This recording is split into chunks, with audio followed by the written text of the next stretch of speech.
inspiré par vous.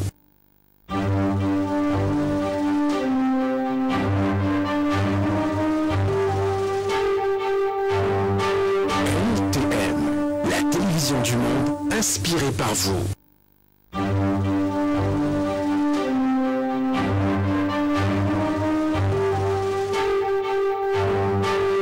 LTM, la télévision du monde, inspirée par vous.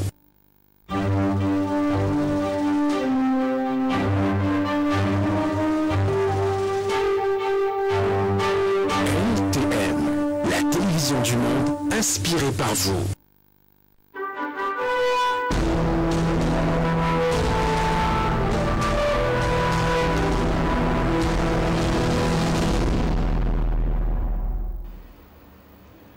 Mesdames, Messieurs, bonsoir et bienvenue au 19h45 sur la télévision du monde. Nous commençons cette édition de l'information en religion du côté de Konsomba Crise au sein des églises évangéliques du Cameroun. Les vieux démons se réinstallent au sein du temple de Dieu.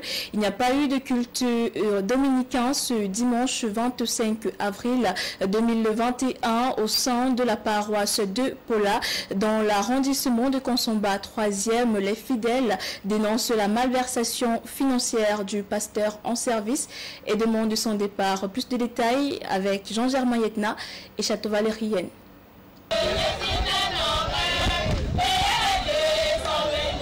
Pas de culte dominical. Ce dimanche 25 avril 2021 à l'église évangélique du Cameroun, paroisse de Pola, dans le 3e arrondissement de la ville de Konsomba. Les fidèles, vêtus de noir pour la plupart et regroupés sous des arbres à l'extérieur du temple, scandent des chants religieux à l'unisson pour demander le départ du pasteur en service.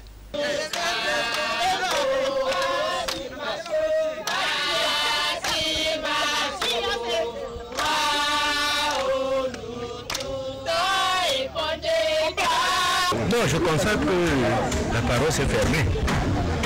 Et puis, il semblerait que les chrétiens sont en train de reprocher certaines recommandations au pasteur. Je ne sais pas. Mais ce n'est pas le chrétien qui doit juger le pasteur. Nous, on vient à l'église juste pour comprendre la parole de Dieu. On ne juge pas le pasteur. Moi-même, je suis surpris de voir la paroisse fermée. Vous-même, vous reprochez quelque chose au pasteur? Non, moi, je viens à l'église pour suivre la parole. La parole de Dieu. Tout ce que le pasteur fait ne me regarde pas. Ces fidèles chrétiens de la paroisse EEC de Pola reprochent au pasteur Kouni des malversations financières depuis son arrivée il y a 9 ans. Mettez-vous pas à ma place, que vous restez pendant un consistoire. Ou pendant, on dit bien, un consistoire. Quand on parle de consistoire, c'est tous les pasteurs de la région qui sont là. Et quand vous dites que ça fait combien, ça fait 2 ans que vous ne versez pas vos contributions. Et de quoi? Ou alors sur quoi on vous dit que vous n'êtes plus paroisse? Attendez un peu. Où va dans l'église? Où va la paroisse de Pola? Où va l'argent? Si on ne verse pas cet argent là-bas, à part que tous les dimanches, nous faisons des quêtes ici. Il y a le fait de récolte. Il y a beaucoup de choses que nous faisons. Mais ça va où? C'est donc pourquoi aujourd'hui nous avons donc décidé d'effectuer ce déplacement-là. Nous avons donc décidé. Nous n'avons pas besoin de négociation avec quelqu'un. Nous voulons juste qu'il nous libère notre paroisse, qu'il parte. Et à côté des fonds de l'église qu'aurait dilapidé le pasteur incriminé, les ouailles de Pola évoquent également d'une mauvaise gestion du temple, d'où la fermeture de l'église ce dimanche pour exiger le départ immédiat de ce serviteur de Dieu. Ça ne suffit pas. Regardez la paroisse. Regardez. Je dis bien, ce presbytère-ci, on a versé plus de 4 millions de francs sur ça. Mais la paroisse aujourd'hui n'est pas finie. Le presbytère n'est pas fini. Il y avait le sable est fini dans le feu. On a donné le ciment. Le ciment a séché, c'est devenu comme le caillou. Attendez, on va où avec? C'est pour ça qu'on continue avec ça. C'est fini. Pour aujourd'hui là, c'était bon. Parce que pas la hiérarchie avant d'être là où nous sommes là. Et c'est cette hiérarchie qui nous demande de faire ce que nous sommes en train de faire là. Il a créé une autre paroisse. Il a créé une autre paroisse. Non, c'est ça qui nous révolte. Ici à Pola, nous avons décidé qu'on a besoin d'un pasteur de vocation. On ne veut plus de pasteur fonctionnaire. Celui qui va s'hasarder à venir chercher l'argent à Pola, on va le chasser. Même si la hiérarchie nous envoie notre pasteur, il se comporte de la même manière. On va se mobiliser, faire le déplacement, ça ne nous coûte rien. On va le chasser. Pola, on veut la parole de Dieu. Le pasteur Kougné, pour sa part, parle tout simplement d'une question de tribalisme dans l'église de Dieu qui date depuis la crise de Ngaoundéré au sein de l'EEC. Il parle de quoi? Qu'est-ce qu'il réclame? Ils disent que je suis absentiste. Quand je suis là, je travaille. Je dois partir. C'est un pasteur mort. Est-ce qu'ils sont habilités à le faire? Je ne sais pas. C'est l'église qui m'a fait ça. C'est l'église qui a en cours. Parce que je n'ai pas demandé qui est la course.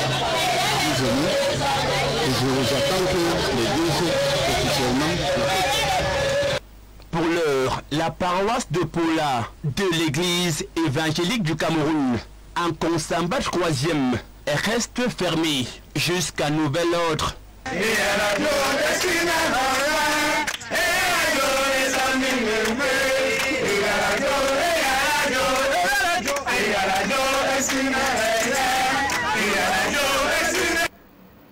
Ce 25 avril, comme chaque année, le Cameroun se joint à la communauté internationale pour célébrer la journée mondiale de lutte contre le paludisme. Une journée qui met en lumière les efforts mondiaux de lutte contre la maladie et célèbre progrès réalisés. Cependant, la moitié de la planète est toujours exposée au risque de contracter cette maladie évitable et traitable qui coûte la vie à un enfant chaque 2 minutes. John Peterka dans ce reportage.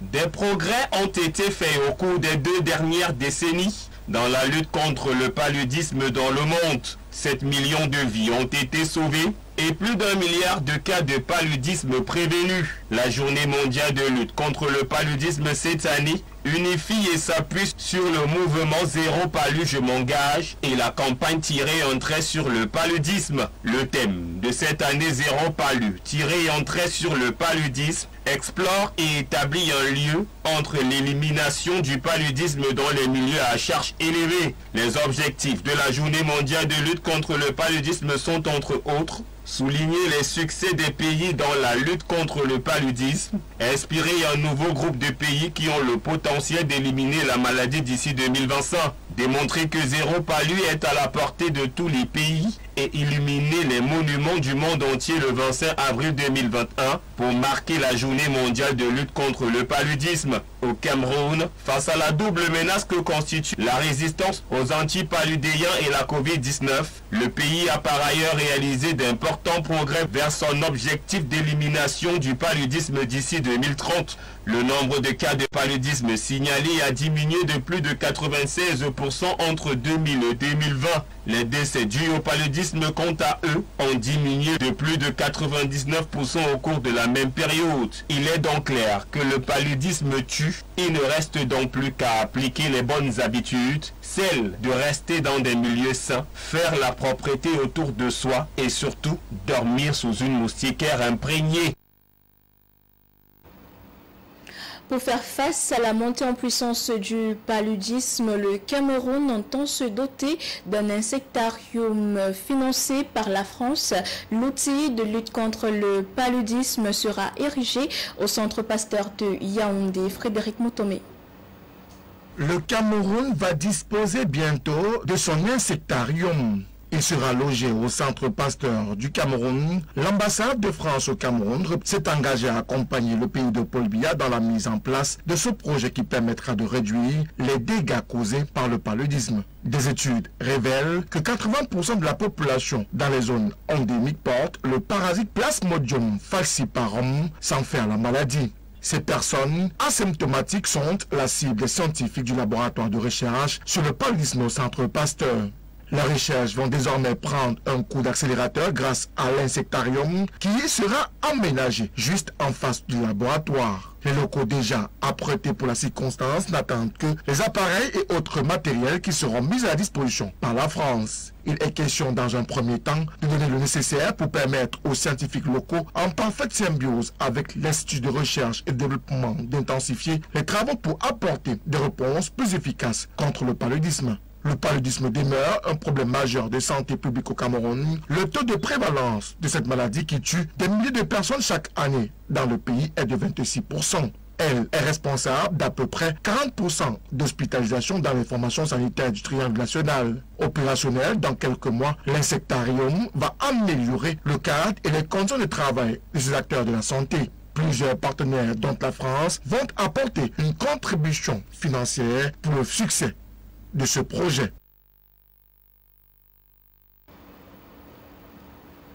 À l'occasion de la journée mondiale de lutte contre le paludisme qui se célèbre ce 25 avril 2021, le ministre de la Santé publique, le Dr Manaouda Malachi, appelle à la mobilisation contre cette maladie qui a causé plus de 11 000 décès en 2020 et qui touche de plus en plus les femmes enceintes et les enfants. Par ailleurs, il est porté à la connaissance du public la mise en place d'une stratégie, le Conseil de fonds national pour éliminer cette maladie. À Montbré-Singomo, Bertrand Angoula dans ce reportage.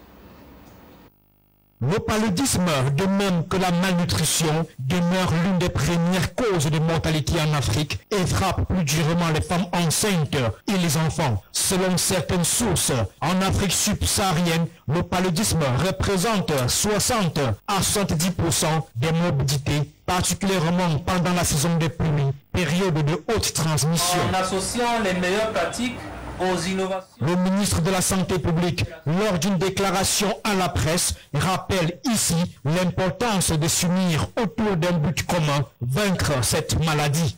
Pour réussir, nous devons nous assurer que le paludisme reste une priorité nationale, non seulement pour le gouvernement, mais aussi pour le secteur privé et les communautés.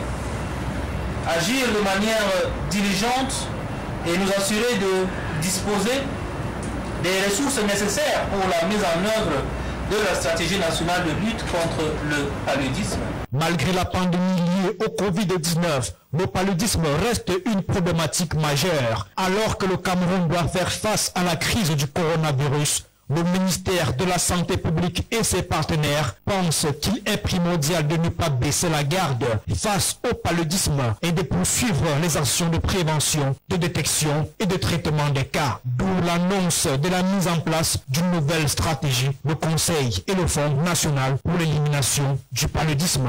J'annonce que le Cameroun est en train de mettre en place le Conseil et le Fonds national pour l'élimination du paludisme. Et des succès d'initiatives similaires en Afrique ont été examinés. Il en ressort qu'il s'agit d'un mécanisme important pour stimuler le plaidoyer, l'action et la mobilisation des ressources multisectorielles en faveur de la lutte contre le paludisme. Avec 11 millions de cas par an, le Cameroun compte parmi les 11 pays les plus touchés par le paludisme dans le monde. Selon le rapport 2020 de l'Organisation mondiale de la santé, le pays à lui seul contribue à hauteur de 3% au pourcentage de la mortalité sur toute la planète. À Yaoundé, les résultats de la situation conjoncturelle de la sécurité alimentaire viennent d'être communiqués au cours d'une cérémonie présidée par le ministère de l'Agriculture. Les résultats révèlent que la population sous-alimentée est passée de 15% en 2017 à 10% au cours de la période sous-revue en 2021. Des progrès fortement salués par le MINADER à l'heure où la contre-performance mondiale et sous-régionale est une réalité. Denise Ebele et Mohamed Essomba dans ce reportage. Au cours de la période projetée de juin à août 2021, la situation alimentaire et nutritionnelle projetée sera satisfaisante dans 31 départements classés en phase minimale et 17 seront sous pression avec une situation alimentaire relativement acceptable. Les résultats de l'analyse cadre harmonisée, l'identification des zones à risque et d'analyse des populations en insécurité alimentaire sont désormais connus. Ils ont été communiqués au cours d'une cérémonie que présidait le ministre de l'Agriculture et du Développement rural. La situation alimentaire des populations du Cameroun est globalement acceptable au vu des niveaux de stock des ménages et de la diversité alimentaire. Dans les régions de l'Adamawa du Nord et de l'Extrême-Nord, la campagne agricole a été satisfaisante malgré les inondations dans certains départements et la sécheresse courant août dans la Benue. À cela, il faut ajouter le bon comportement des céréales de contre-saison. Par contre, dans les zones méridionales, les stocks de ménages constitués depuis novembre 2020 sont presque épuisés. Ces ménages se retrouvent aujourd'hui en situation de vulnérabilité. C'est du moins ce que révèle l'analyse cadre harmonisée. Concernant spécifiquement le niveau général de stock dans les ménages, on note une stabilité relative pour les denrées alimentaires de base, notamment le sorgho et le maïs dans les régions de l'extrême-nord et du nord, et ceux du maïs, du haricot, de la pomme de terre, de la patate, de l'igname et de la banane plantain dans les régions de l'ouest, du centre, du sud, du littoral, du nord-ouest, du sud-ouest et de l'est. La commercialisation de la tomate continue, elle, à subir les contre-coups de la pandémie Covid-19. Idem pour le bétail et les produits halieutiques. Dans les régions du nord de l'Adamawa, du centre et du sud, la situation nutritionnelle des ménages est acceptable au vu de l'offre variée des aliments. Par contre, la situation est moins reluisante dans les régions du nord-ouest et du sud-ouest, en proie aux crises sociopolitiques ou à l'extrême nord, dans le littoral et l'ouest, qui sont les régions hautes des personnes déplacées internes, mettant ainsi la pression sur les stocks de ménages. Au cours de la période courante de mars à mai, la sécurité alimentaire peut donc être qualifiée de bonne dans 11 départements, et relativement acceptable dans 33 départements du pays. L'analyse révèle en outre qu'environ 2,7 millions de personnes sont en situation d'insécurité alimentaire et nutritionnelle. Aucun département ne se retrouve cependant dans la phase d'urgence et de famine. C'est du moins ce que révèle le rapport qui vient d'être communiqué à Yaoundé. Aucun département ne se retrouvera en situation d'urgence. À Yaoundé, les enfants d'école primaire ont eu droit à une séance spéciale pour apprendre à se brosser les dents avec pour objectif d'apprendre les bons gestes pour lutter contre les caries dentaires, une initiative du ministère de l'Éducation de base et du ministère de la Santé publique. Un compte rendu de Armand Bressingamon et de Bertrand Angoula. On commence à poser du haut vers le bas, c'est-à-dire de la partie haute qu'on appelle gentil vers la partie blanche qu'on appelle bas. Vous allez utiliser les mouvements verticaux et non les mouvements horizontaux. La démonstration est bien ludique et ça se passe à l'école publique de Fandena avec les élèves des écoles primaires de la place. Pour les incisives centrales, on brosse comme ça, on brosse toujours du bas vers le haut. Ici, ces enfants de 5 à 10 ans s'exercent au geste du brossage des dents. L'apprentissage s'est fait en douceur grâce à des outils adéquats et de manière dynamique. Et pour captiver au maximum leur attention, le jeu de questions-réponses semble fonctionner. Les dents servent la voix dans la bouche. Les dents servent à Le véritable objectif est de leur apprendre les bons gestes. Ils ont des dents encore toutes jeunes et il serait bien dommage d'y voir se loger de vilaines caries. Nous avons constaté que beaucoup d'enfants sont affectés par cette pathologie. Et nous savons l'impact que cela peut avoir sur la performance de nos enfants. Un enfant avec une bouche malade vraiment a des difficultés à se concentrer dans la salle de classe. Et nous savons aussi que les enfants malades ne vont pas à l'école.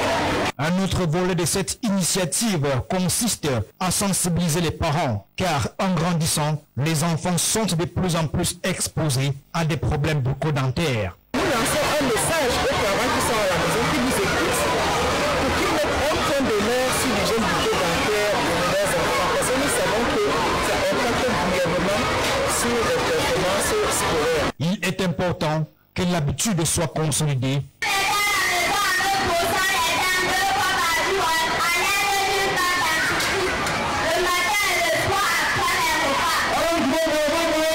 Pour que demain, l'enfant devienne un adulte responsable qui sache prendre soin de lui-même, même dans des aspects aussi simples que la santé dentaire. La salle des actes de l'hôtel de ville de Foumbot a servi de cadre en fin de semaine à la tenue du conseil municipal consacré à l'examen et à l'adoption du conseil administratif du maire, du compte de gestion du receveur municipal et du compte de gestion matière au titre de l'année budgétaire 2020. Les travaux étaient présidés par le chef de l'exécutif municipal et de la commune de Foumbot en présence du premier adjoint préfectoral du département du Noun représentant le préfet autorité de tutelle Jean-Germain Yetna Herbert Kwamo dans ce reportage. Reparti en plusieurs commissions, entre autres la commission des affaires sociales, celle des grands travaux et des finances, les conseillers municipaux de la commune d'arrondissement de Foumbot ont planché pendant 2 jours sur les documents relatifs à la gestion de leur municipalité au cours de l'exercice 2020 par l'exécutif municipal de receveurs et le comptable matière de leurs rapports respectifs. Il ressort une concordance entre le compte administratif du maire et le compte du receveur municipal pour la période de référence et qui affiche en recette la somme de 790 978 800 francs CFA sur une prévision budgétaire de 173 852 600 francs CFA et en dépense la somme de 690 282 000. Il se dégage un excédent des recettes sur les dépenses de 109 992 400 francs CFA qui sera affecté par autorisation spéciale au budget de l'exercice 2021.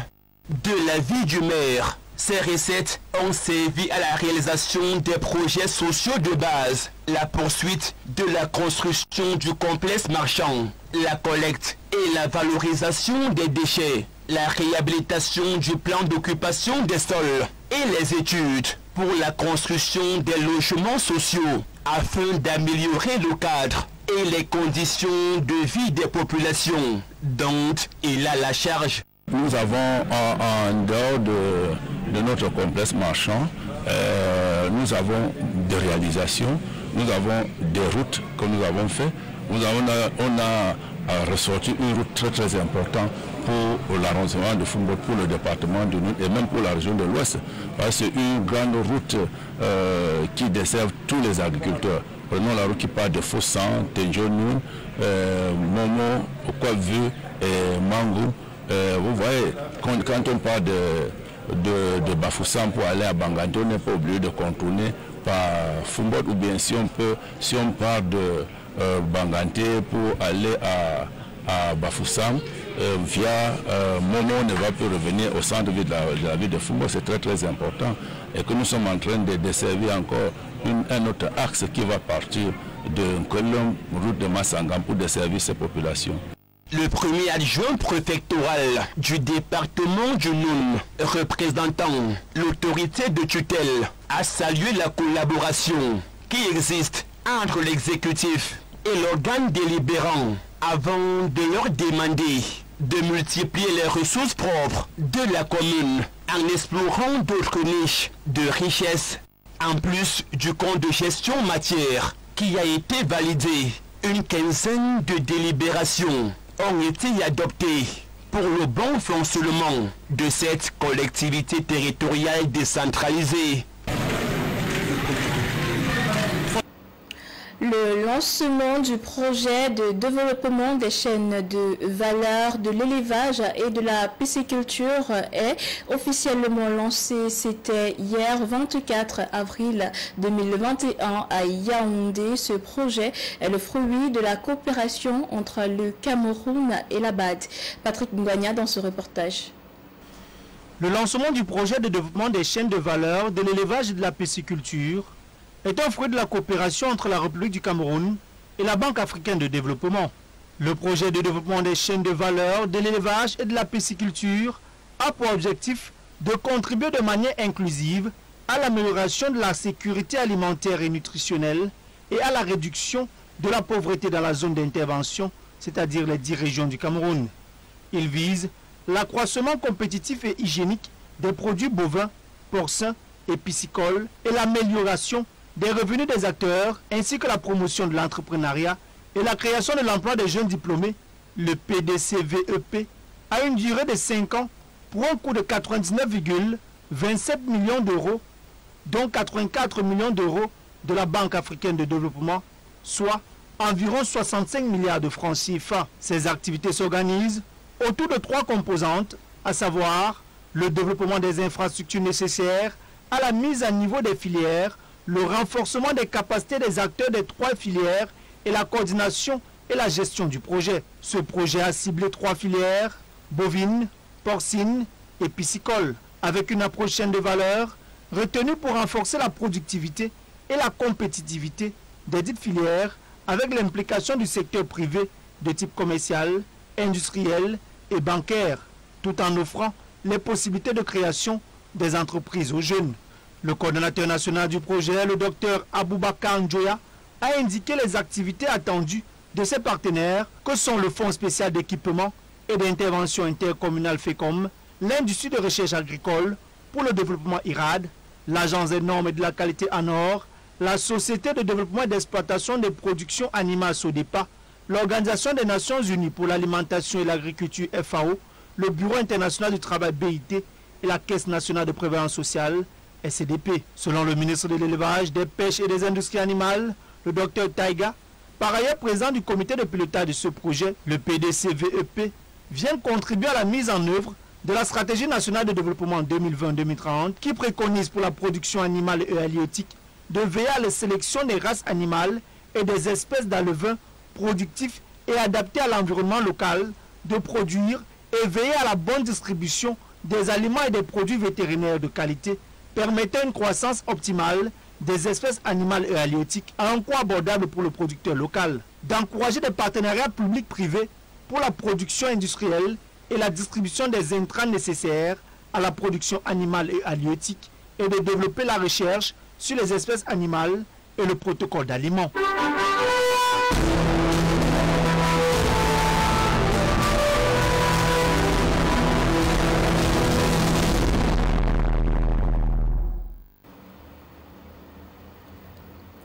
Ouvrons la page internationale à présent. Au Mali, le chef de la politique étrangère de l'Union européenne s'est entretenu à Bamako avec les dirigeants du Mali. Africa News. Dans sa quête de soutien nécessaire à la réussite de sa transition, le Mali peut compter sur l'Union européenne.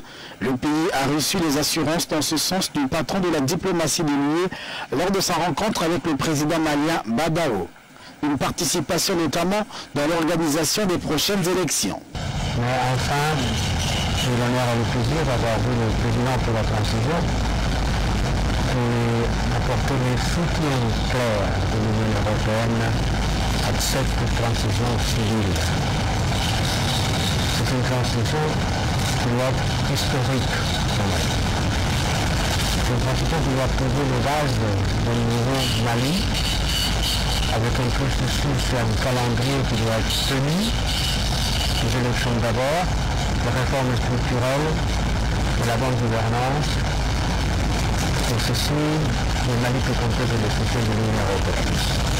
C'est en février 2022 que les Maliens se rendront aux urnes à la faveur des élections présidentielles et législatives qui marqueront la fin de la transition consécutive au coup d'État contre l'ex-président Ibrahim Boubacar Keïta.